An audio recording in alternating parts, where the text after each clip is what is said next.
This is the Late Round Podcast with your host, Exaggerating.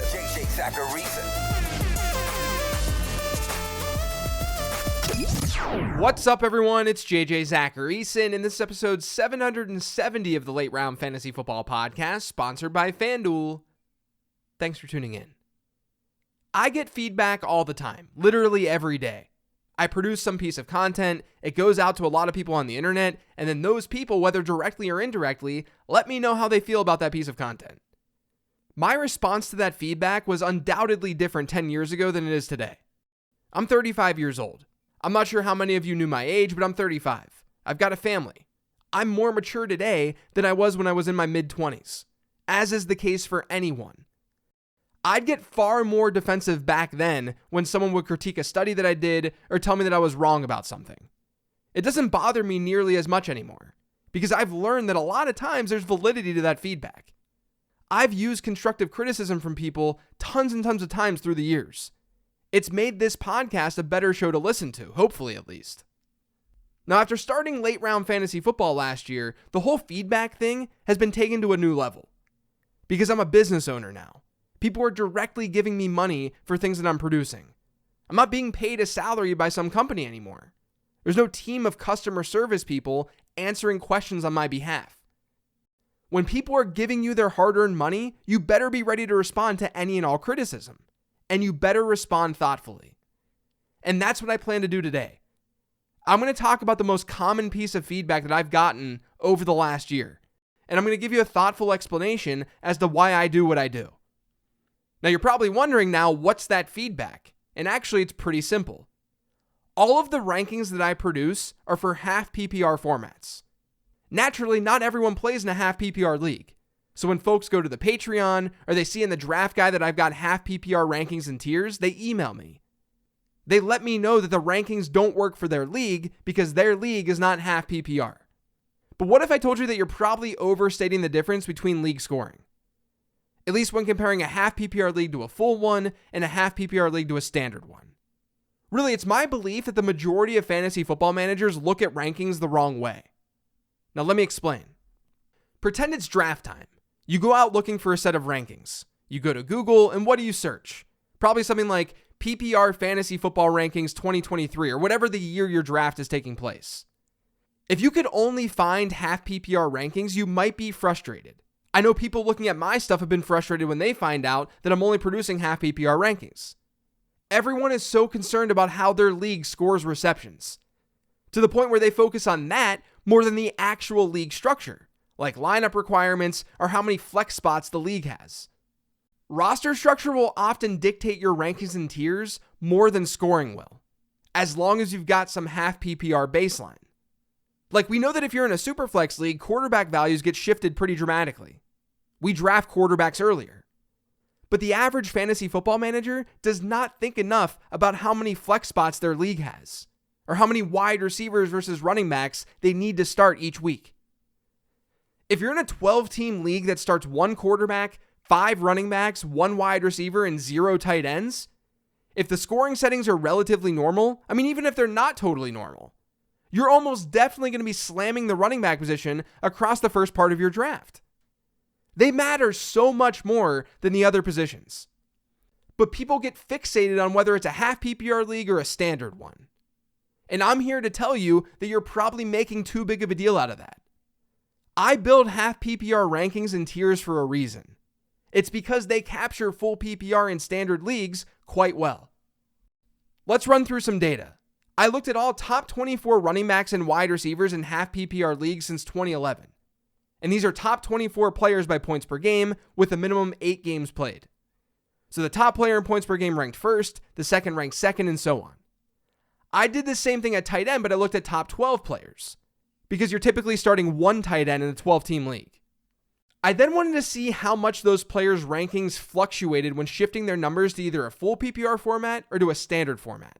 So for example, let's say you had the RB16.5 PPR league. Where would he have ranked had he been placed in a full PPR league or a standard league? Well, I can tell you that of the top 24 running backs, when shifting from a half PPR league to a full PPR one, over 32% of them had the exact same ranking. So there's about a 1/3 chance that the RB16 would have been the RB16 in full PPR too. Another 33% saw their ranking move just one spot. And then 19% of them saw it shift by 2 spots in either direction. That means that roughly 84% of running backs at the end of the season rank within just 2 spots of their half PPR rank when looking at full PPR leagues. That number is 78% when going from half PPR to a standard league. Now maybe you're thinking to yourself, man, but there's still roughly 20% of those players who are shifting 3 or more spots in rank. Maybe you see 20% as a lot. I have no idea. But if it makes you feel any better, the vast majority of players are not shifting their rank by more than 4 spots in either format. So if you have the RB16, there's about a 95 to 97% chance that he'll rank as the RB12 to the RB20 in either full PPR or standard leagues. And these numbers are pretty similar at wide receiver too. When going from a half PPR league to a full one since 2011, top 24 wide receivers have seen their rank move by more than 2 spots just 14% of the time. And it's not very common for it to happen by more than 4 spots. Now tight end's a little bit different, but mostly as it pertains to half PPR leagues shifting to standard ones. Half PPR to full PPR leagues see top 12 tight end ranks stay the same at a similar rate as wide receivers and running backs. Actually, they're even stickier than those positions are. But from half PPR to standard, tight end ranks fluctuate a little bit more. 70% of tight ends, when you go from half PPR to a standard league, they see their rank shift plus or minus 2 spots or less. But we've seen some tight ends jump 10 spots before. But this is likely because tight ends just don't score many points, especially lower end tight end ones.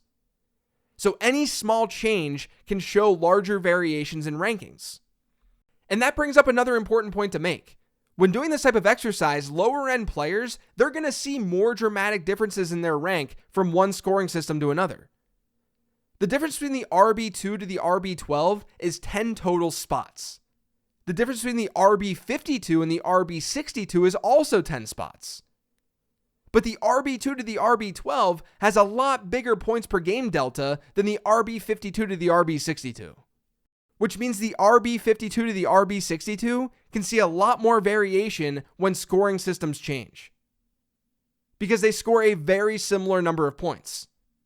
But do we really care about the RB52 in fantasy football? You can see all of this at work when you shift your focus from top 24 running backs and wide receivers to top 12 ones. All of the numbers I just threw at you, they get stronger. When looking at top 12 running backs from half PPR to full PPR leagues, 93% of them saw at most a 2-spot difference in rank. And remember, before that was 84% when we were looking at top 24 running backs. And a similar jump occurs at wide receiver. And tight ends get stronger too, because you're now focused on just the top 6 guys. And those tight ends separate themselves from the pack, meaning they're scoring more points. And that allows for less variation. Essentially, most higher end players have a very similar ranking when pivoting from half PPR to full PPR and then half PPR to standard. Now keep in mind, I'm not comparing standard leagues to full PPR leagues. You can see differences there. I'm not arguing against that. My point is that if you have half PPR rankings, you're likely overstating the pivot from half PPR to full PPR and half PPR to standard. And here's the thing. We're looking at all of this in hindsight. One of the biggest outliers with this data at running back, a top 24 running back who saw his rank change by more than 7 spots from half PPR to full PPR, was Jamal Williams last year. But guess what? Jamal Williams was also an outlier, period. He scored 17 rushing touchdowns while seeing a sub 3% target share. That's happened just one other time since 2011. No one prior to the season starting was projecting this. And that's a very, very key point to all of this that's often missed. We typically do this type of analysis when looking back at how a season went down. But when you look back, you're capturing any of the crazy things that happened that year.